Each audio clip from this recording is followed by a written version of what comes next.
because it is my guilt, I claim you, grievous miracle.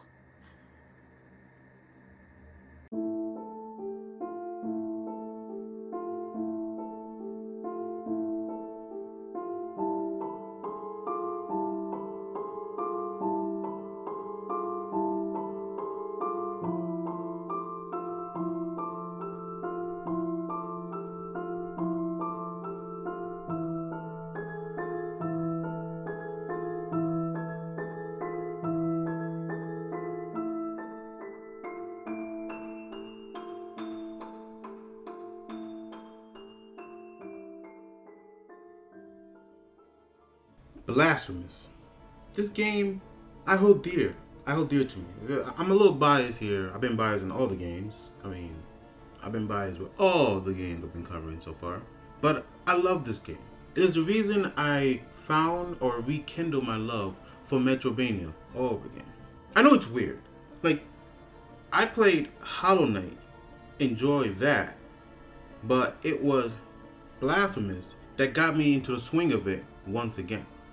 It was a mix of the dark setting, the cathedral cities, the dark torturous, the subject matter, and one thing that I noticed more than anything else, it's the feel of that Super Nintendo era type games. So, welcome to Indie Box. Today, we go over Blasphemous. Before we get into it, I gotta do the whole YouTube stuff. You know how it is.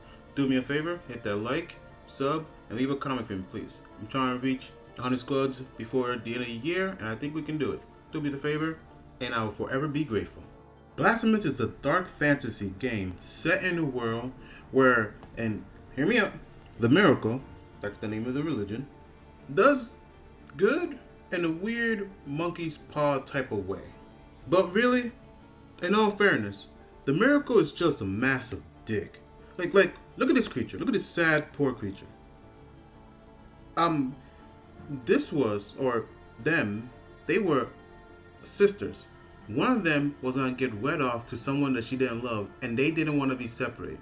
So the miracle and its infinite love, with massive air quotation here, love, decided to make their hair grow, wrap them around them, constrain them, break their bones, and the cocoon that turned into this. You'll never see me be a follower of this religion, never. Alright, if you've been here before, you know the drill. We're going to talk about the presentation. This game looks great. It looks good. That being said, this is a game made with gamers in mind. Look at this section. Look at the spikes. Look at the needles. Look at the projectile I have to dodge. Only in gaming can you see this layout and know what to expect. So this is just a game made for gamers. So that's it. I don't know what else to say. It's just a game that's a game. That it knows it's a game and it structures itself as a game. Music! Oh my god, I don't even know how to describe this. It's this dark guitar that just plays in the background, hits you perfectly with the melodies, like you're in dread, but you want to start tap dancing and give it a little bit of merengue. I don't know how else to describe it. It's just what am I talking? Let the song play itself.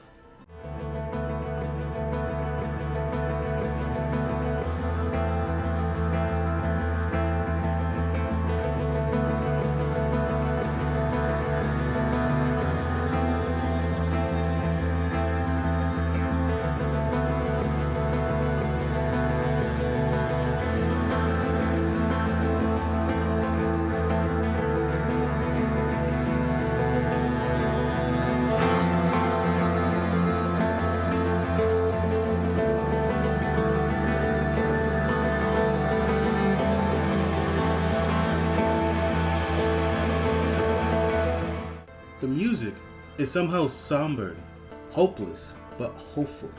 It pushes you on continuously, and it's just good music. I don't know a game that strikes this kind of music.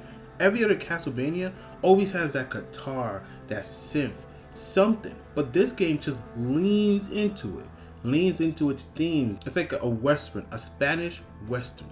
This soundtrack is so unique and off the beaten path. It isn't trying to emulate Castlevania at all. It's doing its own thing. It's so unique that it's hard to describe it because I have not seen this kind of soundtrack in gaming at all.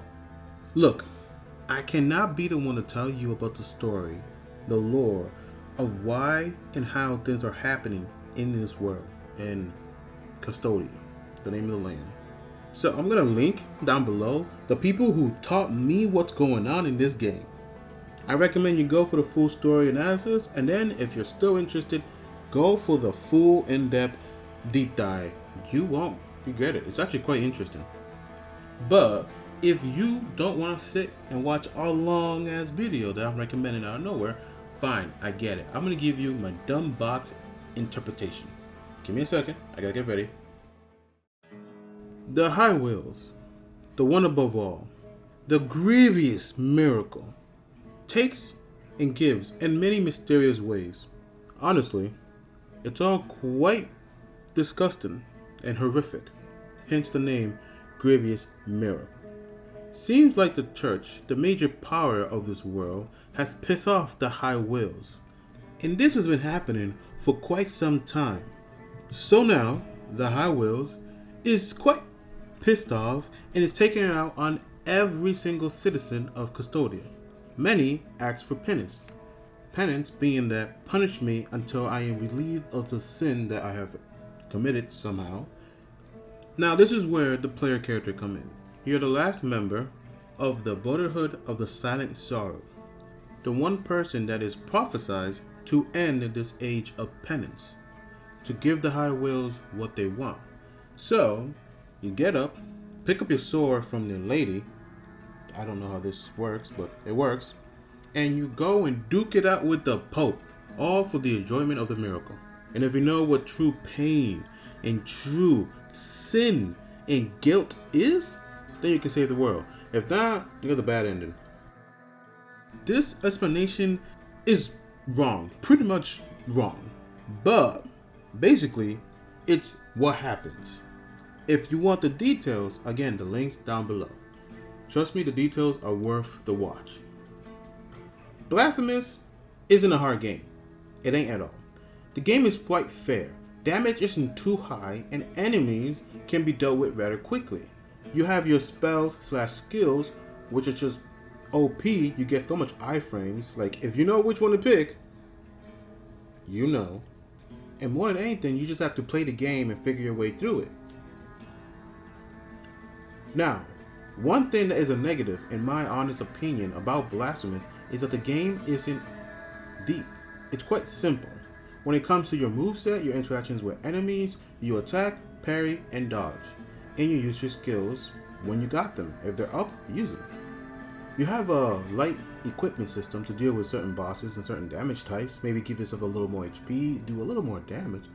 But that's about it. There ain't much here for you to sink your teeth into. Now, sure, when you beat the game, and New Game Plus, you can play it differently. I'm not going to explain to you how, but in total, this was a nice surprise for those who want a little more from the game. That's why you can play it in a completely different style. Now, I can't make this claim without giving you a good example. Let's look at Castlevania Symphony of the Night. This old ass game. This game is deep. You have specials, levels, many weapon types, summons, and secret drops from monsters. Not to mention the embedded castles and secret characters. In Blasphemous defense, this is an indie game. It was kickstarted with a limited scope, unlike, well, Castlevania Symphony of the Night. Though, I at least hoped that we can play as a, well, Crescenta. I can't say her name. Crescenta.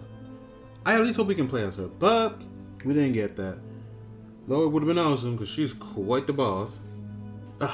You know, every one of these like Souls-like Castlevania games has a boss that just runs you through. And Crescenta, yeah, oh yo man, she ran me through. God damn.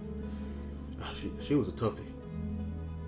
Blasphemous is a beautiful, well-made game.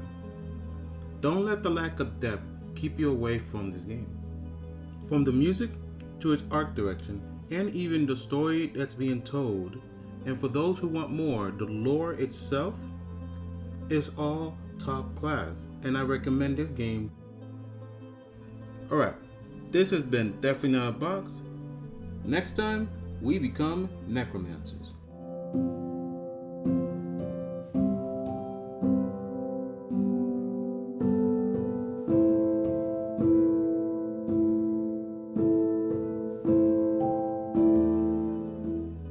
catch you guys on the next one, and have a great day.